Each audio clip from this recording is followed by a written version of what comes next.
Welcome to Jinnah Institute series of webinars. In the 87 hours between 7th to 8th May, we saw a rapid escalation between the militaries of nuclear-armed India and Pakistan.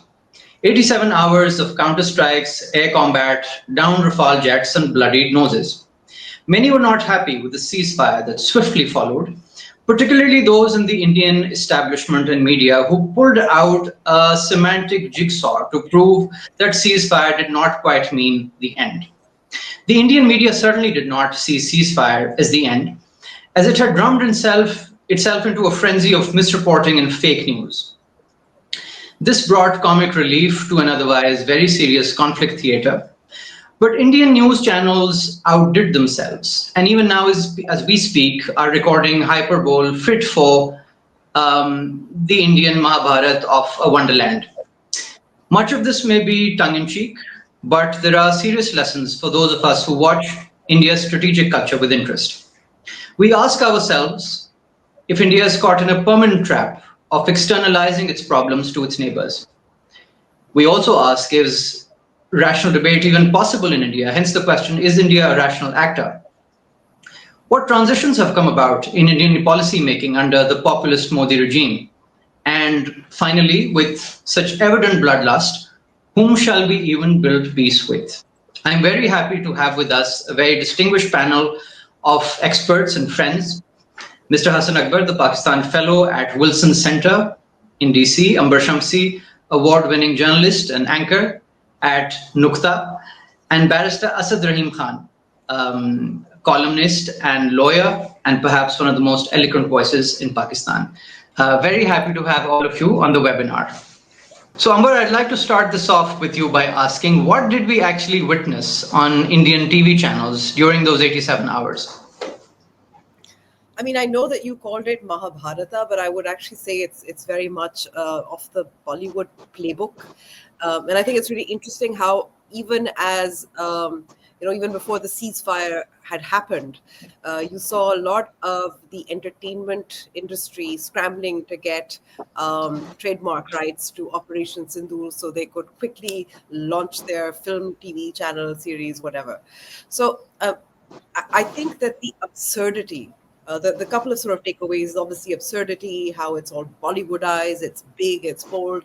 But on a serious note as well, I think the big takeaway was that it was very much about war and violence and launching more violence and reveling in that violence. The kind of language that was used about Pakistan, about Pakistanis, not surprising, obviously it happens on a regular basis, but really just egging on the Indian state to do more, to do that this is not enough, that Karachi needs to be hit, Pakistan needs to be destroyed at every cost. In bold graphics, it was ridiculous, absurd at the same time as well. I think the absurdity of it is something that was picked up, and I think I'm really happy to see this, not just by the Pakistani media, which obviously will pick it up, but also in the international media as well. You had Al Jazeera, DW, and a couple of other outlets as well. Watching the Indian media and its war rhetoric and its Bollywoodization of war with amusement, bemusement, and I think that really worked to Pakistan's advantage in a way. Thank you for that, Amber. So, so you're using the words absurd. Has all of this spectacle cost India diplomatic capital as well? Asad, I'd like to ask you that. Do you think India has cost India in terms of being able to tell a convincing story and a narrative? Thank you, Salman Saab, for bringing me on here. It's always a privilege to also field such thoughtful questions. I think the narrative has really been turned inside out. You had for very many years the Modi dispensation, and it is an aggressively revisionist dispensation, say that we need to get away from this hyphenation. In fact, in one very large diaspora audience was sitting in front of him. In front of them, he said that forget India, Pakistan, I'm sick of this. This hyphen needs to go and Pakistan will die its own death. To which one should now ask him that over these past few days, when he himself is now expressly hyphenating India and Pakistan so aggressively in the run-up to Bihar, what happened to that policy? So not only has this situation brought that hyphen back on an international scale, I would say that their own domestic politics is now necessitating them hyphenating India with Pakistan, regardless of how much they may critique the fact that countries are doing this overseas. So that's the first aspect.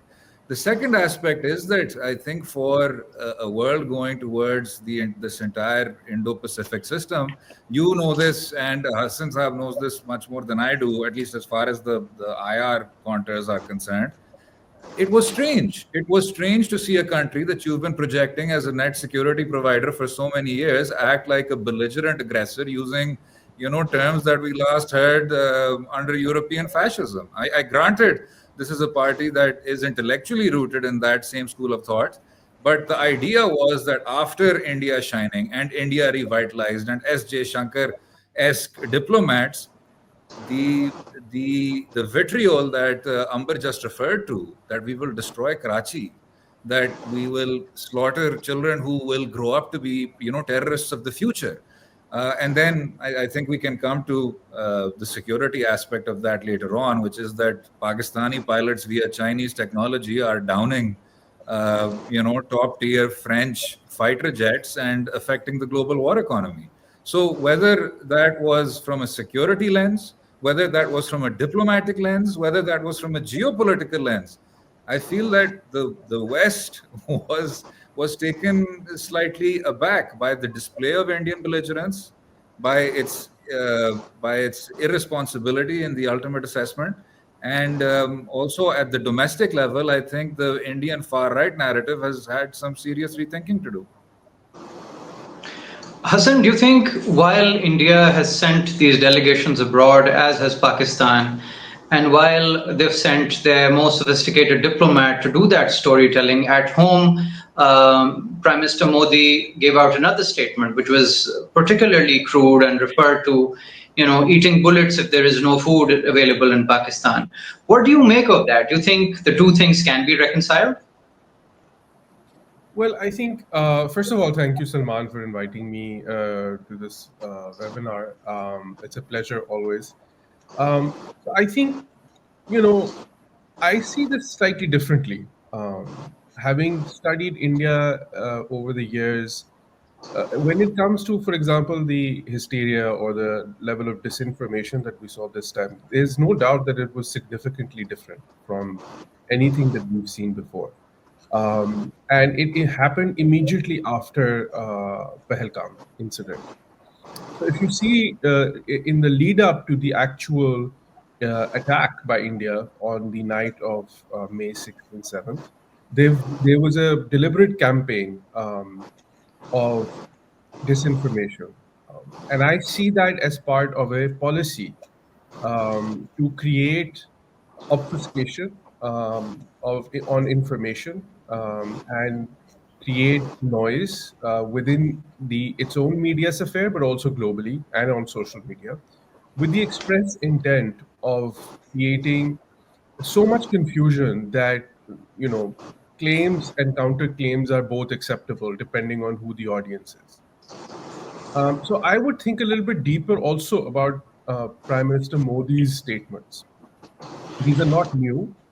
Many people in Pakistan might be looking at them and saying this kind of belligerence that we're hearing from Prime Minister Modi after Operation Sindoor is unprecedented. But the reality is that India's senior leadership, I mean, whether it's Prime Minister Modi or its Defense Minister, Home Minister, Foreign Minister, have been making extremely aggressive statements for the last 3 years. So there are a number of statements. I remember Rajnath saying last year, a year and a half ago, was in Indian-occupied Kashmir, and he gave a statement that the Indian army was ready to cross the line of control. Their foreign minister has repeatedly said that India is ready to take back what they claim to be POK. Its prime minister has repeatedly said that it would take aggressive action against Pakistan. So I see this as a continuation of a deliberate policy And I would discount this sense that, oftentimes we have in Pakistan, we link this to elections, and I'm sure it has a domestic agenda there, and it has usefulness as far as India's own domestic environment is concerned. But I would caution that, in my view, there is, sort of deep thinking, and it informs strategic policy as well, which I don't think we should discount. When we look at both the challenge that India poses to Pakistan today and how our bilateral relations are likely to pan out in the coming years. Amber, if I can refer that observation by Hassan to you, if there is a state of permanent war or the build-up of a permanent posture of conflict between India and Pakistan, how does that play out at popular levels? How does the media in particular speak or reference Pakistan, speak about Pakistan or reference Pakistan? I think it's interesting, and I'm going to pick up on a couple of things that Hassan spoke about. I mean, initially, obviously, we spoke about Indian mainstream television, which is extremely influential as well. Whether you see it in terms of ratings or how it both reflects and pushes the BJP as well. But I think that the way that media broadly, and you could see it from social media, Hassan talked about misinformation, disinformation, and flooding social media with misinformation, disinformation, creating confusion. So it's very hard to sift fact from truth. And, I work in a newsroom. We were working consistently, me and my teams were working, for several days, just trying to get to the truth. And it became much more difficult because of the flood of misinfo, disinfo that you saw, particularly on social media. We cannot take, obviously, Indian media particularly seriously, and that is for domestic audiences primarily, but the social media campaigns are for the Pakistani audience as well as international audiences, which makes the job of journalists who are trying to do a responsible job as well much more harder. And I remember during this conflict as well, I had a conversation with a few people in Islamabad, in power, and they were very upset with how, I would say, careful the Pakistani media was. And they were comparing us to the Indian media. And then you later saw that Prime Minister Shahbaz Sharif also obviously talked about the Pakistani media and how responsible it was. I think what it does, this permanent state of war, and because there's a deliberate disinfo campaign that Abhijit Iyer, for instance, you've seen him on social media, said it's all right if we flood the zone. It's perfectly acceptable in a state of war.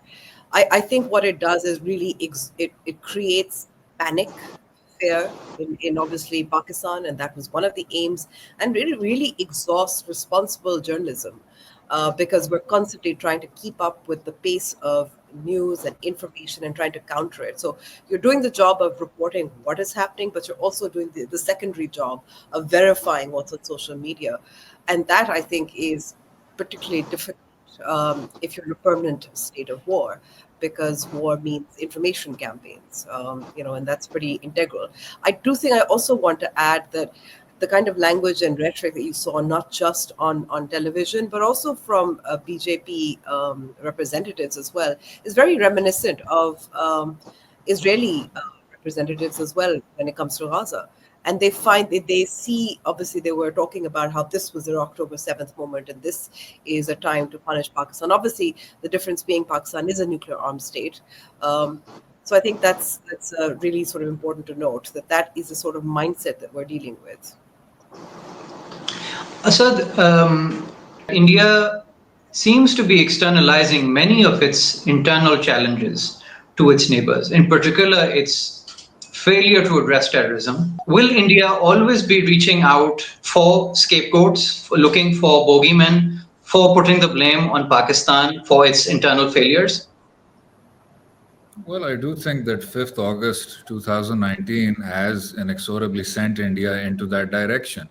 Whether they wish to or not, the fact is that you have created facts on the ground, to use the Zionist term that they tend to replicate a lot in Kashmir, which would mean that the insurgency in Kashmir is going to get more and more violent. It's going to get stronger and stronger, and that the common resentments that you are seeing build up over the past few years are now only going to multiply. So with the fact that there has been no forum provided for that release of pressure, that release of steam, externalization is the only route forward. We saw that in 2016, we saw that in 2019, we saw it again in 2025.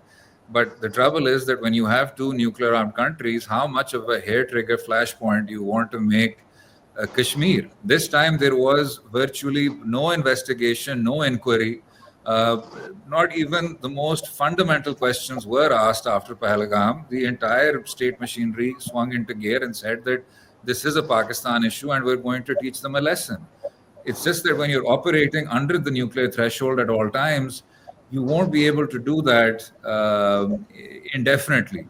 So, barring a complete strategic shift in thought, which has been alluded to previously, and providing some sort of release within Kashmir, I think, yes, circumstances are going to get worse before they get better. And I also think that once Pakistan had a very effective showing, its Air Force provided a very effective showing. But I do feel that, in the cold light of day, maybe not now, but some weeks from now, we are in a far more dangerous situation than we were, prior to 10th May. We have, in fact, both countries have sort of signposted that there are immovable objects and there are irresistible forces. You'd have to go back all the way to the Korean War to say that, you have two countries posturing like this while having nuclear capability. So yes, things are going to get worse before they get better, I feel. Hassan, what do you think? What about Indian strategic culture? Do you think Indian strategic culture has shifted towards the right? How has it transformed over the last 10 years? Yeah, thank you so much. No, I think I agree with you. I think that's an important sort of area of inquiry as far as Pakistan is concerned. I think there's no doubt that there has been a change in India's strategic culture. And if we read people who are influential as far as India's strategic policy making is concerned, both internationally as well as within India, I think there are a few strands that we can pick on in terms of what that change has been. The first sort of, I think, influential, big picture strategic thinking in India is that, India is a global power. There is this thinking within India's strategic culture that our main competitor is China, that India has arrived, that Pakistan is sort of irrelevant, if not a nuisance. And as a corollary of that sort of thinking is the idea that we do not need to engage with Pakistan. So over the last sort of since 2015, we've seen this thinking emerge within India's strategic culture that we are growing, we will continue to grow, and that there is no need for India to engage in dialogue or talks or have any kind of contact, in fact, with Pakistan.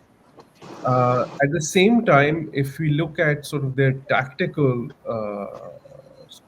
tactical development of tactical strategies when dealing with Pakistan, there are two strands to that. I think one of them is that there is a growing thinking within the current government or people who handle the current government in India that as India becomes more and more powerful, as its gap in terms of its diplomatic weight, its economy, etc., grows between India and its neighbors, except for China, that India can impose unilateral solutions to its perennial problems with its neighbors, including border disputes and other areas, right? And this, I think, was verbalized by Jaishankar a few years ago in a speech in which he said that, we've decided that perhaps it's time for us to impose unilateral solutions. So if you look at India's many decisions when it comes to Pakistan, whether it's the imposition of Article 370 decision, Indus Water Treaty decision, and many others, these are all unilateral actions. And India feels that it has both the space as well as now the heft to be able to kind of impose those decisions on its neighbors. And sort of the last strategic thinking or aspect of strategic thinking that has evolved in India over the last sort of 10 or 15 years is that punitive action against Pakistan can sort of generate costs that can be so heavy as to change policy thinking in Pakistan, which they feel is something that they wish to move, a direction in which they wish to move in. So they've pursued, as Asad was mentioning, from 2016 and then 19 and when recently, they've moved higher and higher on the escalation ladder in terms of both the scope, the depth of their cumulative actions against Pakistan. Now, this is an extremely, extremely tricky and difficult slope for two countries that are not just nuclear powers, but I would argue that are pretty conventionally balanced in terms of both the array of weapon systems that both countries have. We match each other pretty much on each type of weapon system that we have, and Pakistan has the capability to take on India conventionally. So the nuclear equation really doesn't even, I think, figure into this right now. And so I think the other difficult aspect in this is that clearly Pakistan and India are, in some ways, there's a military stalemate, right? There's nothing India can do to Pakistan that Pakistan cannot do equally to India in terms of kinetic action. And when you have a military stalemate situation, eventually both sides can convey to their own public and in their own minds that they have come out on top as far as this particular exchange or skirmish is concerned. And unfortunately, that leaves space, unresolved space, which creates opportunities for crisis once again. And we saw this when we didn't have a resolution after 2016. We entered a crisis in 2019. When the 2019 crisis ended, we've come into another round of crisis, right? So I think that's another aspect of this dynamic that is yet to play out. For me, the sort of worrying development over the last 3-4 years that I'm sort of hearing from strategic people in India now is that there should be a sort of final solution, and very sensible people in India, who many of whom we know, have written about this and are arguing that that Pakistan needs to be dealt with, sort of, in a final manner, and their thinking that has evolved as far as this is concerned is that Pakistan is able to match India in a short conflict, but that Pakistan's vulnerabilities come into play in a longer conflict. So my fear here is that Indian strategic thinking is evolving in a direction where they feel that putting Pakistan constantly under pressure or having an elongated or extended conflict with Pakistan brings Pakistan's vulnerabilities into play. And sort of, if that's the direction where Indian strategic thinking is going, I think that's a very difficult, very, very dangerous path to take. I think Pakistan has demonstrated that it has the resolve and the capability to respond to India in every which way. And I think that needs to be internalized in New Delhi. If it hasn't been, then I think, unfortunately, we're not far from another crisis, and a much larger one. So I also want to talk about the role of externals in all of this. And to be slightly provocative, Asad, there is a theory that wars must be allowed to burn. And if mediation comes too early, then there are aspirations for fighting another day or for decimating the enemy, as we're seeing, this hyperbole from India. Do you think mediation came too soon in this case? Well, I do think that the Indian echo chamber is such that they start believing their own disinformation after a certain point. And that's when you realize that this might be as dangerous for the speaker as it is for their intended audiences. If we're able to really look at the crux of this, India doesn't have that very many great options as far as Pakistan is concerned. So the fact that they're now prodding away at it, and as Hassan mentioned, that now the strategic direction is that, well, maybe we just need to keep dragging this out. I mean, so far, every single method that has been tried has failed. And to now imagine that the same echo chamber can go into overdrive and say we can do this in a long-term manner, I feel does not apply especially to nuclear armed countries, especially to a place that has not ratified no first use, and especially to a place that each time has somehow exceeded uh, India's expectations as far as its own defensive readiness and deterrent signaling were concerned. Now, other than that, yes, the rhetoric has gotten more disturbing. You have otherwise incredibly, articulate people saying things like the unnatural state of play that was created in 1947 needs to be wiped off, and India needs to have a state that then extends all the way to Pashtunistan. I mean, this is really, lowest common denominator irredentist business. I would still be extremely surprised if, uh, in their most strategic recesses, the Indians do think that we can now convert this into a long-term conflict strategy, and that this won't hurt us to unacceptable levels. So I think what Hassan Saab is saying is absolutely right. But I still feel that for all their ballast, for all their posturing, at the nth moment, it's always a phone call to Marco Rubio. It's always a listen, can you talk us down off this ledge? Because we feel that it's now not time to flag is that the trajectory that they're going on, though, they seem to be growing more and more irrational with each year. And we can't really rule out that something that, is that ideological, is that doctrinaire, would be willing to cause immense damage to itself just to be able to say that finally we have taught Pakistan some sort of final or some sort of permanent solution. The descent from Advani to Vajpayee to Modi to now people like Yogi Adityanath and Amit Shah is no laughing matter. Amber, India, the civilizational state with superpower pretensions, with large echo chambers, as Asad has pointed out. Some in India have called it the large duffer zone, where it's not very clear, as people are pointing out, that India is a rational actor anymore. What do you make of India's duffer zone and how it speaks to Pakistan and responds to the larger neighborhood?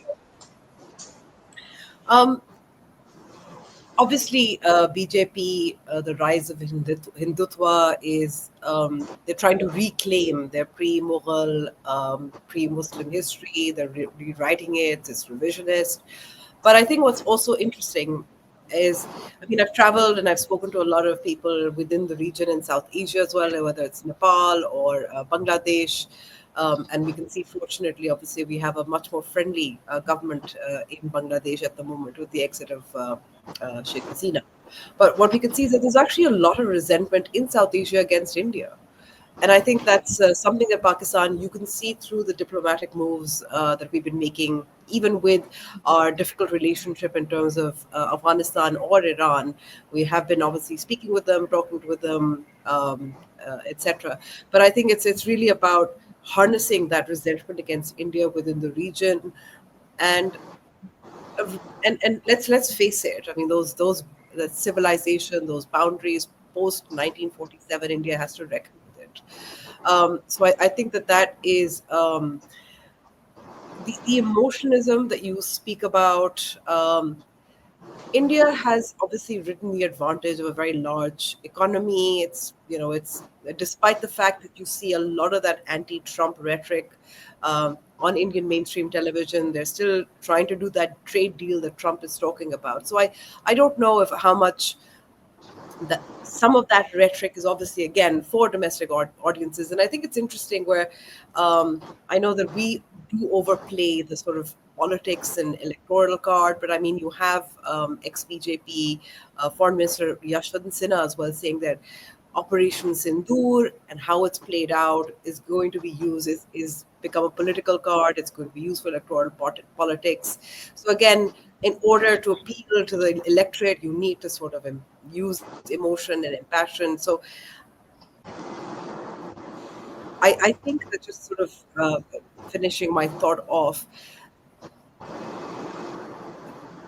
I think Operation Sindoor has really called into question India's hegemony for many, many reasons. And I think obviously with the changing scenario in terms of with vis-a-vis Trump, how his intervention played out as well, I think that that facade is, like, I would say, is fragile at the moment. Rhetoric becomes the obstacle each time in Indo-Pak relations, and this time in particular. Do you think a dialogue is possible between India and Pakistan? I think a dialogue should always be possible. There should never be a time when a dialogue is impossible, even during the most difficult times between two countries. So I think the logical sense, it would make logical sense for both countries to explore a dialogue where, and I think that's the kind of some of the noises that we've been hearing. I mean, Marco Rubio in his tweet mentioned about dialogue between India and Pakistan. The Indians have sort of walked back from some of that since then, particularly in the kind of language that they've used, calling the ceasefire a pause, saying that there's no agreement, there's an understanding. And sort of they've tried to create more space for themselves, walking back from some of the commitments which the Americans seem to believe are on the cards, including Mr. Rubio's tweet saying that both governments had agreed to talking to each other on outstanding issues, on a host of issues.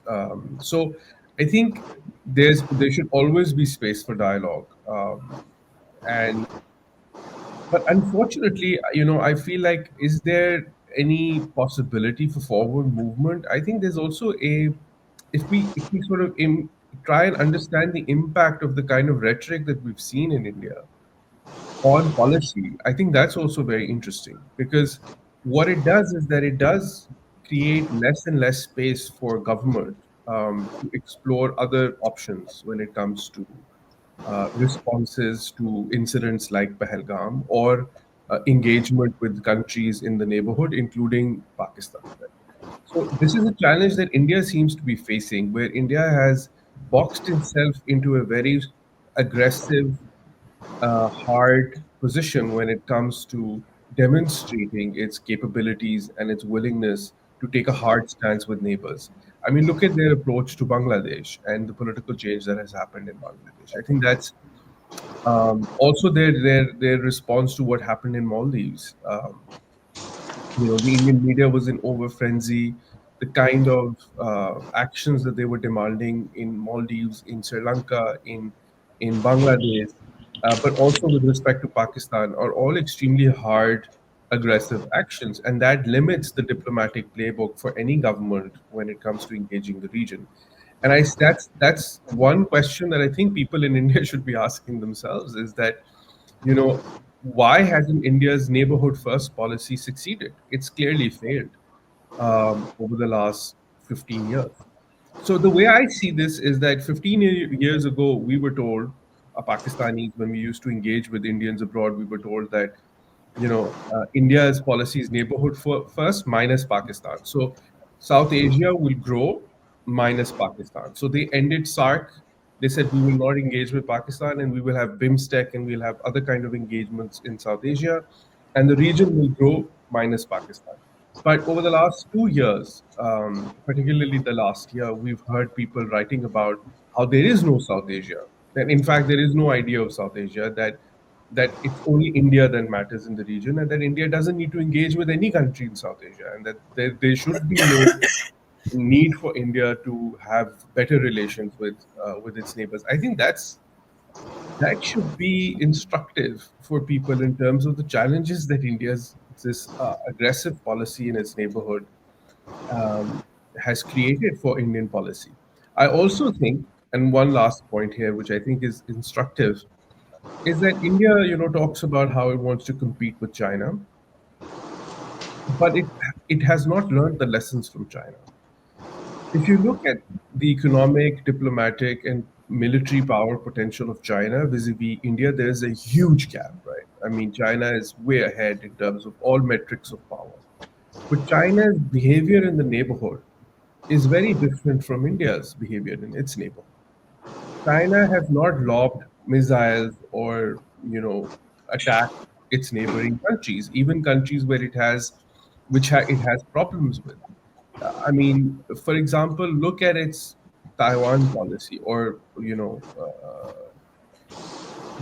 the One China policy. They have deliberately opened visas for the Taiwanese. They've engaged with the Taiwanese. Yes, they apply pressure and they do some military exercises around Taiwan, but they've not really taken the kind of actions that they can take as the kind of power that China is. Because they're focused on development, they realize that there is a long-term strategy to where China wishes to be.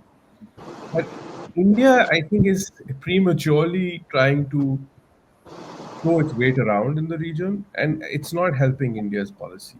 I think it's been a failure for India, and I think the world is waking up to the limits of and limitations of India's policy, but also in terms of its capabilities in the region. So even the question of net security provider, I mean, the Americans have really pushed this idea of India as sort of like the net security provider. And many people in Washington really and other capitals, London, etc., they have bought over the last 15 years, 20 years, have bought into this idea that India is capable of much more capable than Pakistan in terms of military capabilities. Whereas the reality is that that is not true. And Pakistan has demonstrated both in 2019, but also recently, that our capabilities militarily and conventionally are enough to deter India. Um, so I think because there is this sense that India plays an important role in the larger Indo-Pacific strategy and in the West's containment strategy for China, there is a tendency to sort of put India on a pedestal, and that creates hubris in New Delhi. And hubris is a bad place to be for policymakers because it creates tendencies to take the wrong lessons and make the wrong decisions. And I think and what we're seeing, I think, is a reflection of that, in my view. Right. I want to quickly ask Asad and Amber their views on lessons learned for Pakistan. We might have gotten some things wrong. So to Asad, I would like to ask, what lessons do we have for diplomacy as our delegations go abroad and sort of tell Pakistan's story? And to Amber, what lessons are there for media, for narratives, for storytelling, for doing it better next time? Asad, over to you. That this is an irrational actor, and we saw in that week of May that just the scale of the aerial assault that was happening, or the anticipated aerial assault, was so massive. And I think beyond what most people are given to understand, this would maybe be the very first point that if, from a messaging point of view, if Pakistan's diplomats are going abroad and trying to sensitize other countries, it just doesn't pass the smell test. What the Indians and what Jaishankar and everyone said afterwards, that, oh, we were just going to target a few terror facilities and then we were shocked and just overwhelmed when the Pakistanis hit back. That's not what the scale looked like. That's not what the skies looked like. It seemed as if the Indians, had they not been deterred with 5 to 6 jets falling out of the sky, they would have, I feel, or at least that's what the information points to,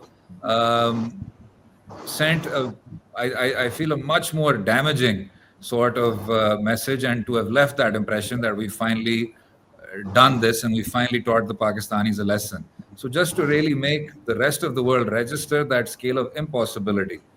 But over here, Salman, I would just want to maybe spend 1 minute outside the diplomatic ambit, which is that we also need to look at the fact that when this 7th to 10th May business started, Pakistan was in a much more fractious position than it had been, at least since, 2016, for example.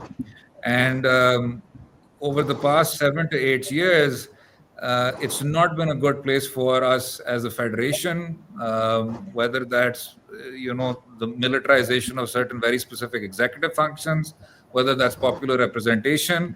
And that does tie into how effective your domestic narrative is. I don't feel that it has anything to do with what you message abroad. People who say that our human rights situation needs to be perfect,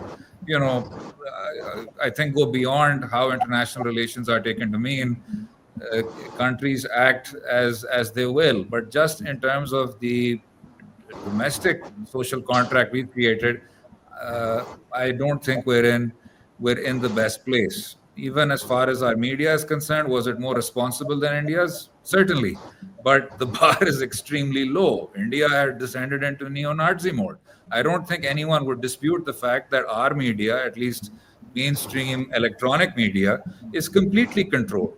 Uh, there we do benefit from a degree of introspection, from a degree of questioning. Well, maybe this narrative might benefit Pakistan more if it has the advantage of the truth. So I think this is a two-tier answer. One, that the irrationality and the strategic shift in Indian thought is conveyed abroad. Domestically, whether that's popular representation, whether that's transparency of the media, whether that's the militarization of the tribal areas, Khyber Pakhtunkhwa, Balochistan, I think all of that really needs to be seen through a very, very different lens if we want our domestic consensus to be as coherent as we've managed to have had in 2025 and in 2019.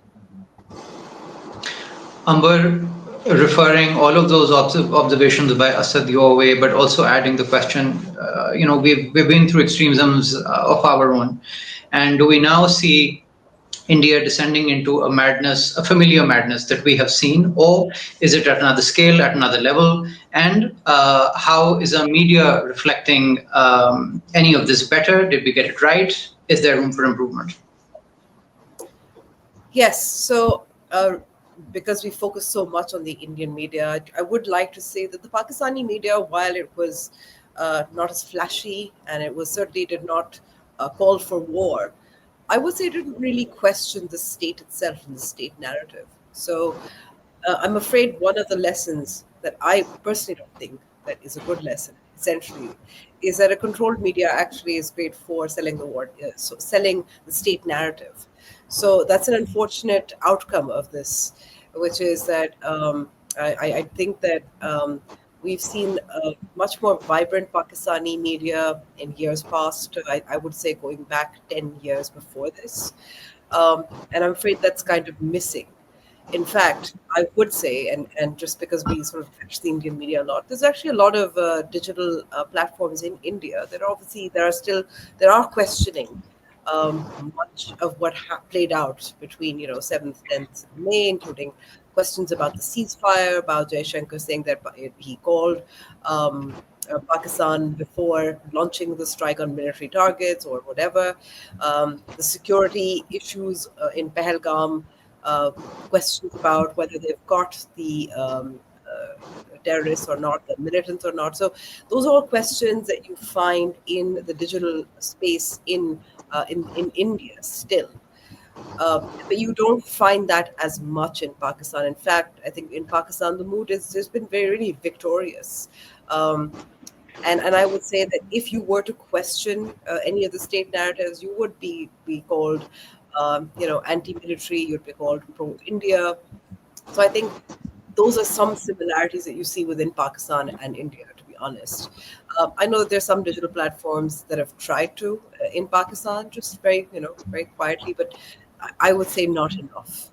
So I think that's one unfortunate lesson that could be learned from this entire episode, is that a controlled media is to your advantage in a state of war. And we've talked about how this could be, the conflict, it may not be a hot war, it may not be kinetic, but India will keep trying, whether it's through water, whether it's through FATF, whether it tried through the IMF. So there's lots of financial and diplomatic ways that India will try to keep Pakistan on edge, on its toes. And in that, I think free media is something that will be lost. So that's one unfortunate lesson. Thank you very much, Amber, for that, as well as to all participants for today. I think there's some grave messages that have come through all of that. And while Pahalgam may have come with a shrill media, it is obvious that that shrill media has a backing in India's strategic culture, which is bending towards belligerence. And while our delegations go abroad and make the case for stability, for peace, or whatever else, we are looking at a permanent war, it seems, and conflict that will transform our systems, our psyche, our people. So while we get into this, and as our speakers have said, there should always be room for dialogue, but dialogue at what terms? And dialogue about what? I think that remains to be discussed and seen in weeks to come. Whom are we even speaking to is unclear, and whether there is appetite for dialogue from the Indian side is what the Indians have to answer. I thank you very much for joining us for this webinar.